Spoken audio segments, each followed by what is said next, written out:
ആദ്യം തന്നെ ഞാൻ പറയട്ടെ, ഇത് ആണുങ്ങൾക്ക് വേണ്ടിയിട്ടുള്ള വീഡിയോ അല്ല, അത് പെണ്ണുങ്ങൾക്ക് വേണ്ടി മാത്രമുള്ള വീഡിയോ. അതുകൊണ്ട് ആണുങ്ങളെല്ലാം കാണുന്നുണ്ടെങ്കിൽ സ്കിപ്പ് ചെയ്ത് പോകട്ടോ. അപ്പോൾ ഞാൻ പറഞ്ഞു ഇത് മെൻസ്ട്രൽ കപ്പിനെ കുറിച്ചാണ്. അപ്പം ഞാനിതിവിടെ സെയിൽ ചെയ്യാൻ വെച്ചിട്ടുണ്ടായിരുന്നു കുറേ നാൾ മുമ്പും മുതൽ ഞാൻ തുടങ്ങിയതാണ്. ചെറിയ ക്വാണ്ടിറ്റിയിൽ എടുത്ത് വെക്കും, അതെനിക്ക് പെട്ടെന്ന് തന്നെ പോയി തീരുമായിരുന്നു. അപ്പോൾ ഈ അടുത്ത സമയത്ത് ഞാനിതുപോലെ വെച്ചിരിക്കുന്ന കണ്ടിട്ട് ഒരു പ്രായം ചെന്നൊരമ്മ, ഒരുപാട് പ്രായമല്ല, ഒരു 19 വയസ്സ് അത്രയും വരുമായിരിക്കും, ആ ഒരു അമ്മ വന്നിട്ട് ചോദിച്ചിട്ട് എന്ത് സംഭവം വെച്ചപ്പോൾ ഞാനിത് കാര്യം പറഞ്ഞു കൊടുത്തു.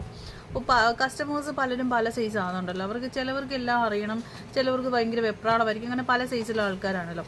അപ്പോൾ ഈ അമ്മ വന്നിട്ട് ഇങ്ങനെ കാര്യം ചോദിച്ചപ്പോൾ ഞാൻ കാര്യം പറഞ്ഞു, ഇന്ന സമയത്ത് ഇന്ന രീതിയിൽ വെക്കുന്ന സാധനമാണ് ഇത്, മെൻസ്ട്രൽ കപ്പാണെന്ന് പറഞ്ഞു കൊടുത്തു. അപ്പോൾ ഈ അമ്മച്ചി എന്നോട് ചോദിക്കുക, പെണ്ണുങ്ങൾക്കൊക്കെ എന്തൊക്കെ വെച്ചാൽ പറ്റും, ഇത് എന്തിൻ്റെ കഴപ്പാണ്, പെണ്ണുങ്ങൾക്ക് എന്താ കിട്ടിയാലും വെക്കാൻ നടക്കണം, ഒരു 5-6 വഴക്ക്. അപ്പം ഞാനെന്തൊക്കെ പറയട്ടെ, ഈ മെൻസ്ട്രൽ കപ്പിനെ കുറിച്ച് പറയുന്നതോ അല്ലെങ്കിൽ ഇത് കാണുന്നതോ അത്ര മോശപ്പെട്ട കാര്യമാണെന്നാണ് പലപ്പോഴും പലരും വിചാരിച്ചുകൊണ്ടിരിക്കുന്നത്. എന്നാൽ ഞാൻ പറയുന്നു, ഇതൊരിക്കലും മോശപ്പെട്ട കാര്യമില്ല. ഇതിനെക്കുറിച്ച് പറയാൻ നാണിക്കേണ്ട കാര്യമോ അല്ലെങ്കിൽ യാതൊരുവിധ ലജ്ജ തോന്നേണ്ട കാര്യമോ ഉള്ള കാര്യമല്ല ഇത്. ഒരു 10-12 വയസ്സായ ഒരു പെൺകുട്ടി, ഞാനൊക്കെ എന്ന് വെച്ചാൽ 9 വയസ്സായപ്പോൾ എനിക്ക് ഫസ്റ്റ് മെൻസസ് ആയതാണ്. അപ്പം ഈ ഒരു കാലഘട്ടം മുതൽ ഓരോ പെണ്ണും അനുഭവിക്കുന്ന ഒരു സംഭവമാണ് മാസത്തിൽ വരുന്ന ഈ മാസമുറ. അപ്പോൾ അതിനെക്കുറിച്ച് നമ്മൾ പറയുമ്പം ഒരിക്കലും നമ്മൾ നാണക്കേടോ മാനക്കേടോ വിചാരിക്കേണ്ട കാര്യമില്ല. പ്രത്യേകിച്ചും സ്ത്രീകൾക്ക് ഇത് കേൾക്കുമ്പോൾ യാതൊരു മാനക്കേടും വരേണ്ട കാര്യമില്ല. കാരണം അവർക്ക് എല്ലാവർക്കും ഉണ്ടാകുന്ന സംഭവമാണ്.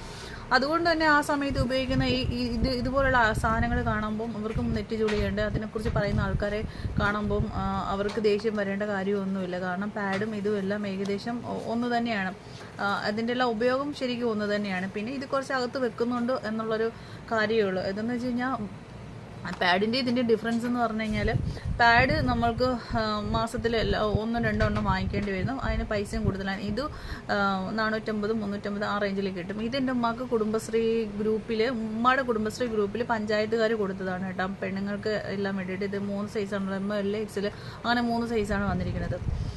അപ്പം ഇതിനകത്ത് തന്നെ കുറേ കാര്യങ്ങൾ എഴുതിയിട്ടുണ്ട്. അപ്പം നമ്മൾ ഓരോ അമ്മമാരും പെൺമക്കൾക്ക് വാങ്ങിച്ചു കൊടുക്കേണ്ടത് വേണമെന്നുള്ളവർ ഉപയോഗിച്ചാൽ മതി, വേണ്ടെന്നുള്ളവർ ഉപയോഗിക്കേണ്ട ആവശ്യമില്ല വെറുതെ. പിന്നെ ഒരു കാര്യം, ഇത് ഉപയോഗിക്കുമ്പോൾ കുറച്ച് വൃത്തിയുടെ ആവശ്യമുണ്ട്. ഇത് ഞാൻ ആദ്യം ഉപയോഗിക്കുമ്പം എനിക്ക് 4 വർഷം മുമ്പാണ് ഞാൻ ഉപയോഗിക്കുന്നത് ആദ്യമായിട്ട്. അപ്പം ഇത് അകത്ത് പോയിട്ട് എനിക്ക് ഇതിന് കിട്ടുന്നില്ല. അപ്പം ഞാൻ ആകെ ടെൻഷനായി, അകത്ത് പോയിട്ട് എങ്ങനെ ഇനി ഹോസ്പിറ്റലിൽ പോകേണ്ടി വരും എന്നൊക്കെ ടെൻഷനായിപ്പോയി. പിന്നെ എങ്ങനെയൊക്കെ അത് ഞാൻ പുറത്തെടുത്തതിന് ശേഷം കുറച്ച് പേടിയായിട്ട് കുറേ കാലം ഞാൻ ഉപയോഗിക്കാതെ മാറ്റി വെച്ചിട്ടുണ്ടായിരുന്നു. പിന്നെ ഉപയോഗിച്ച് തുടങ്ങി. പിന്നെ അത് കാര്യം എന്ന് വെച്ച് കഴിഞ്ഞാൽ, ഇത് ഉപയോഗിക്കുമ്പോൾ അത്യാവശ്യം വേണ്ടത് വൃത്തിയാണ്. വൃത്തിയുള്ളവർ മാത്രം ഉപയോഗിച്ചാൽ മതി, വൃത്തിയില്ലാത്തവർ ഉപയോഗിച്ചിട്ട്